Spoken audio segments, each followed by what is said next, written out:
Very good. We start the question and answer session and wait for Dr. Wang to join us again. Yes. Okay, we have a few questions.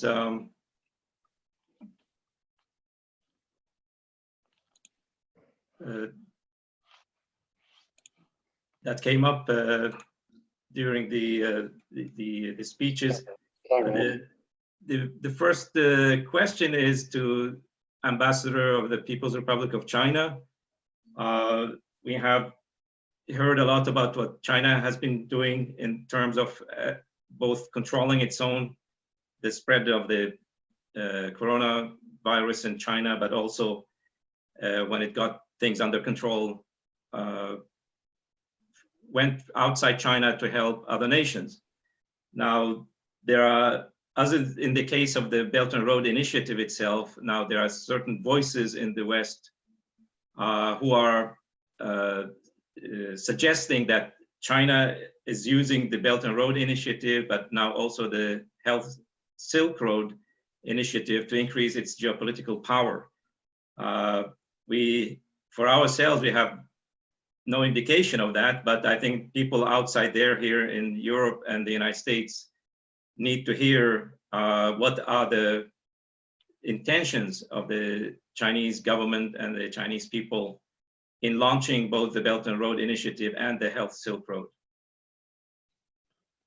第一个问题是我们现在看到中方在防控和帮助其他国家抗疫方面做了很多工作，但是关于“一带一路”呢，美西方等一些国家认为中国开启“一带一路”和健康丝绸之路是为了增进其地缘政治影响，我们当然不这样认为，但是美西方确实有些国家持这样的观点。那么您能不能讲述一下中国政府和人民采取这两项倡议的目的是什么？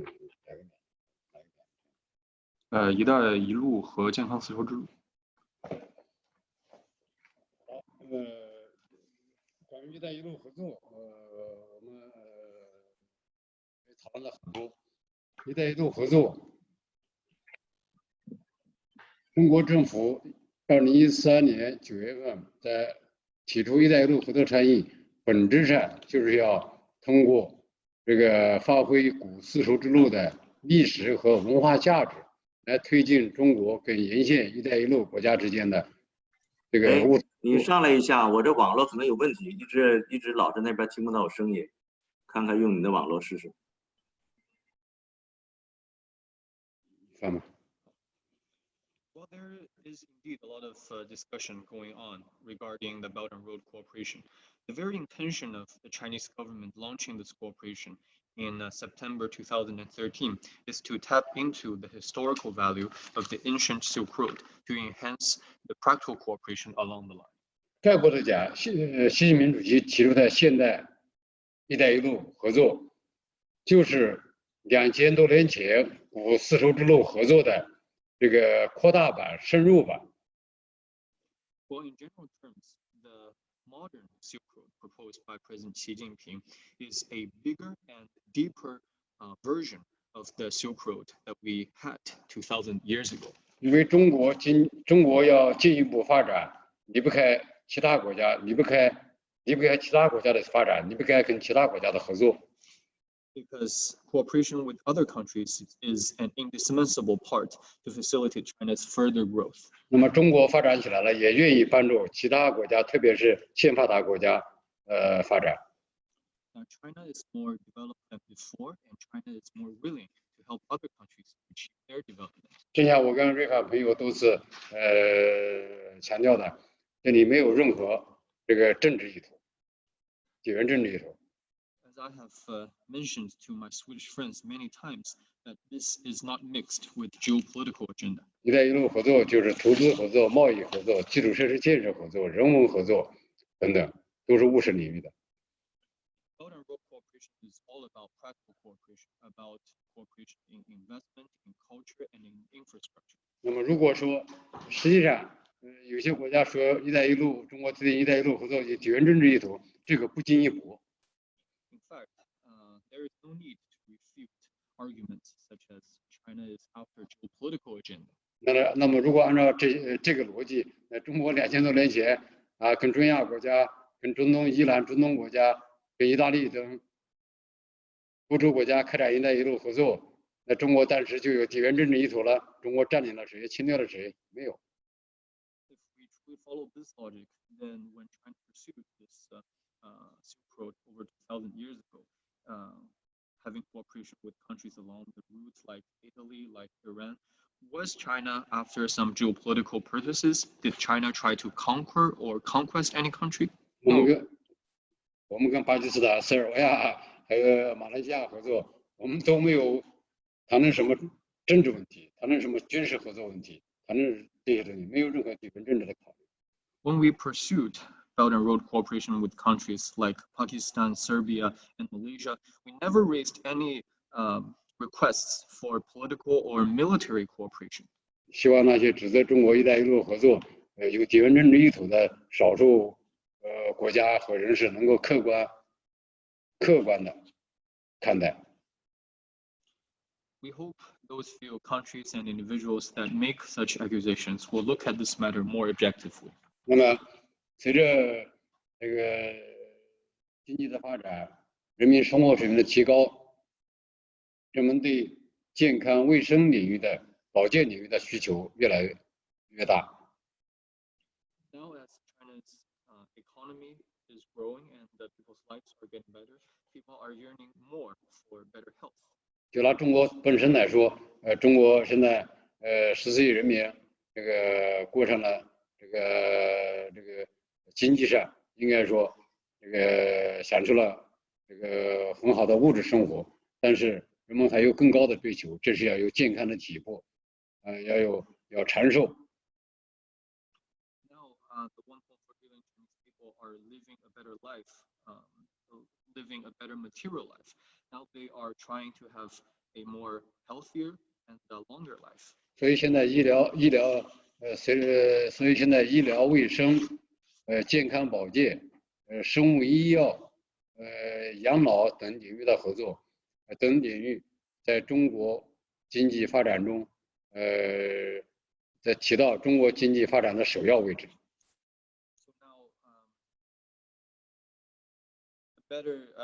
So now fronts on medicine, health, biology, and elderly age care are now occupying a much more important position on China's development. 那么，习近平主席提出的中国人民要过上更加美好的生活，在这个其中就考虑到中国人民对医疗卫生、健康、养老、保健等领域越来越大的需求。Now, when our president proposed that the Chinese people need to lead a better life, those areas that I just mentioned are part of the consideration. 当然，在这方面，我们也需要开展这个对外合作。我们需要借鉴包括瑞典在内的一些发达国家，这个在医疗卫生、健康、养老等领域的好的做法和经验。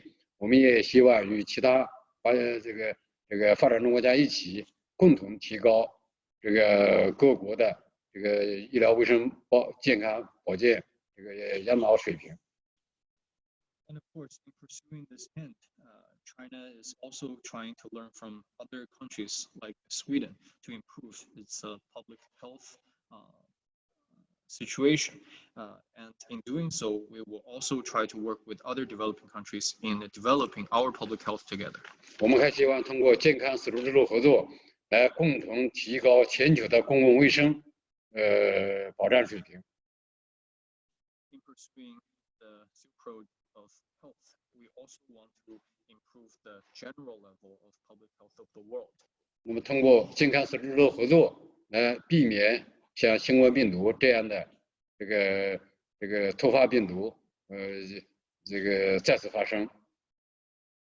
Through such international cooperation, we also hope to prevent epidemics like COVID-19 from happening again. 那最后一个层次就是说，我们希望通过健康丝路之路合作，来共同应对突发公共事件，各国通过健康丝路之路合作，相互帮助，来共同克服像这个新冠病毒这样的突如其来的公共卫生事件。And also in carrying out such cooperation, we also want to shore up our capacity to respond to such unexpected public health emergencies. 总之，健康丝路之路合作是各国本身高质量发展的需要，是各国合作共同提高这个全球公共健康卫生水平的需要。To sum up, such a cooperation meets the need of various countries around the world to develop their public health capacity together and to improve international cooperation in this sphere together. Thank you. Thank you. Thank you very much. We have now many questions actually, so please keep the answers short. We take just one more question before we go back to Dr. Gui. This question is to His Excellency Ambassador from Serbia, because you mentioned the cooperation, the great cooperation you have with China, both on the pandemic mitigation, but also on infrastructure development. Now, the person asking the question from Denmark is saying as the Belt and Road is an all-inclusive initiative, wouldn't it be better to also include Europe, the EU, and the United States into this kind of cooperation? Because as President Xi Jinping has said, this is not a Chinese project, it's not an exclusive club, it's an all-inclusive cooperation. So what do you think the European Union and the United States be contributing to this process? But please make the answer short. Our position is very clear. Everybody who is willing to participate to that project then can join the project. I mean, why not? That's the aim of the project, to widespread. Our aim, what I mentioned, is that we have now building rail link between Budapest and Belgrade, European Union country and the candidate country. Now, if you want to go to the European Union, to the Budapest from Belgrade, you need 3.5 hours. With the railroad that we are going to finish in 2 years' time, that period will be 1.5 hours. That means, of course, everybody should include, and it's a la carte. Everybody can choose how they can give support to that project and what is the benefit of the project. That, I think that's the aim of the project. And in that sense, I support all the countries who are willing to participate to join that Belt and Road Initiative. Thank you. Can we take a last question, because the ambassadors are going to leave us in 10 minutes, and then we start with you, and then we continue the second panel. I think now your technical problem is solved, but we just want to have the last questions to Ambassador Gui, and also to His Excellency Ambassador from Serbia, because they have to leave, I guess. There, just to Ambassador Gui, there are two questions. One from Sweden is asking, is there a leading agency in China for the Health Silk Road Initiative? That there's an agency or something dealing with the Health Silk Road. The other question is from Deborah in the Netherlands.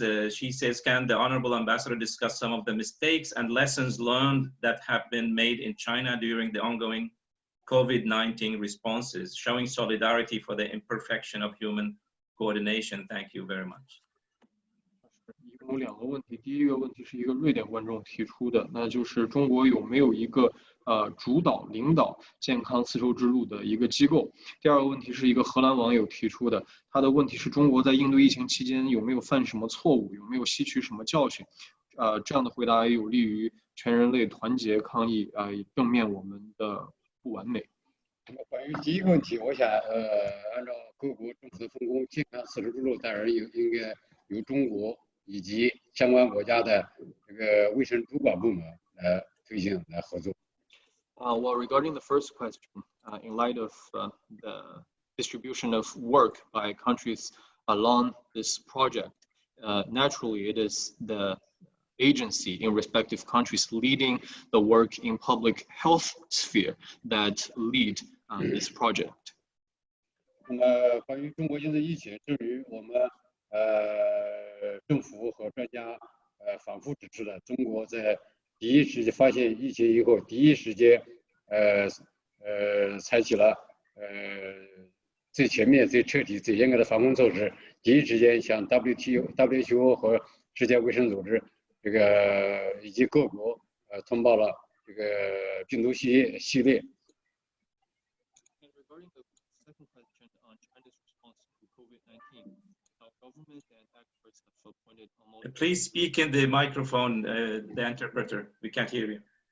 Regarding the second question on China's response to COVID-19, as has been pointed out by Chinese government and Chinese experts on multiple occasions, that immediately after China found this virus, China has taken the most stringent, thorough, and comprehensive measures and uploaded the sequence of the virus to WHO and other countries. 那么，中国的防控抗疫经验也为世界其他国家的防控抗疫提供了这个有很好的借鉴。这个下半节可以请我们的王教授给大家介绍。China's response to COVID-19 has also offered useful practices to other countries, which is something that Dr. Wang can elaborate on in the second session of discussion. 那么，如果有什么教训需要总结的话，我认为那就是我们世界各国如果加强合作，共同这个防止类似这种新冠肺炎这样的全球公共卫生危机再次发生。If there are any lessons to be drawn from the response to COVID-19, it is countries around the world really need to step up their cooperation to guard against such a public health emergency from happening again. 正如刚才各位使节和专家所讲的呀，病毒无国界，病毒不分种族，所以这个共同防范这样的类似这样的公共危机是世界各国的事。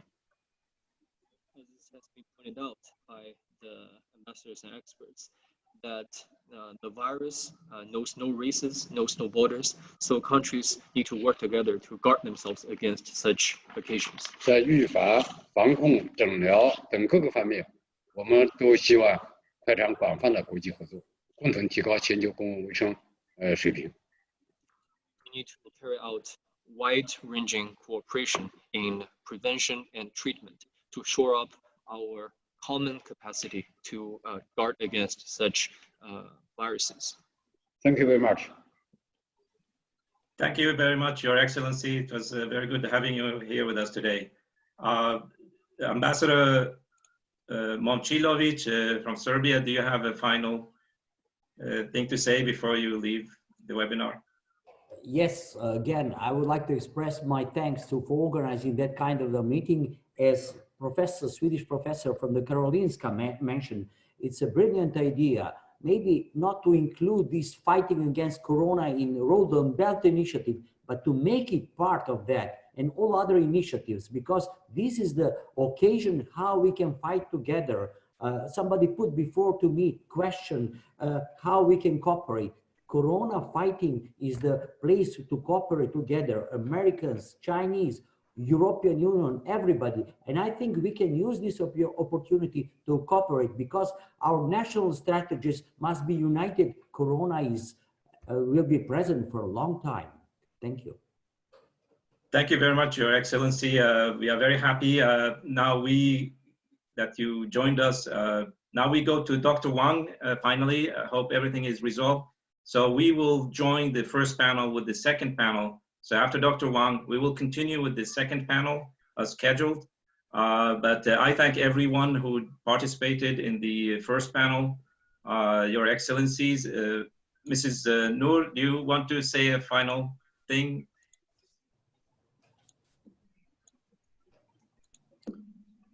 Yeah. Yes. Can I start now? 1 second, just Mrs. Noor will say something, Her Excellency Ambassador from Malaysia. Okay, thank you very much. I'd just like to say that thank you for convening this meeting, this webinar.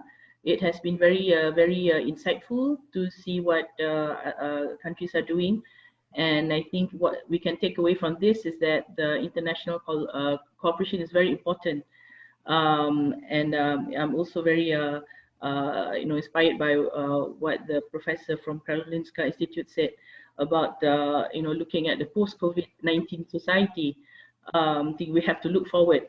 And the COVID-19 is here for us to deal with now, but with international cooperation, I think we will find a way to make sure that the people in the future would have the kind of means to deal with this. Thank you very much. Thank you very much, you two. We are very happy to have you here today. So